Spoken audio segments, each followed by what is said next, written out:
ഒരു വ്യത്യസ്ത പ്രതിഷേധവുമായി വന്നിരിക്കുകയാണ് യുവമോർച്ച. ഹേമ കമ്മിറ്റി റിപ്പോർട്ട് പുറത്തുവന്നതിന് പിന്നാലെ നടനും MLA-യുമായ മുകേഷ് പ്രതിക്കൂട്ടിലാണ്.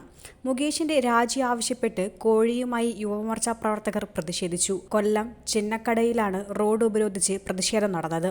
മുകേഷിന്റെ രാജി ആവശ്യപ്പെട്ട് വിവിധ സംഘടനകളാണ് രംഗത്ത് വന്നുകൊണ്ടിരിക്കുന്നത്. സംസ്ഥാനമൊട്ടാകെ പ്രതിഷേധം കനക്കുകയാണ്. ഇന്നലെ മുകേഷിന് ചെരുപ്പുമാല ചാർത്തി ABVP പ്രതിഷേധം സംഘടിപ്പിച്ചിരുന്നു. കുറ്റാരോപിതനെ സംരക്ഷിക്കുന്ന സർക്കാരിന്റെ നിലപാട് ശരിയല്ലെന്നും മുകേഷ് രാജിവെക്കണമെന്നാവശ്യപ്പെട്ട് CPI നേതാവ് ആനി രാജ തന്നെ രംഗത്ത് വന്നിരുന്നു.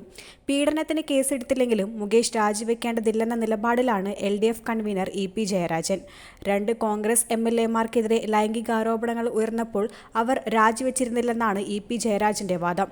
പ്രതിഷേധം ശക്തമാകുന്ന പശ്ചാത്തലത്തിൽ മുകേഷിന്റെ കൊല്ലത്തെ വീടിന് പോലീസ് സംരക്ഷണം ഒരുക്കിയിട്ടുണ്ട്.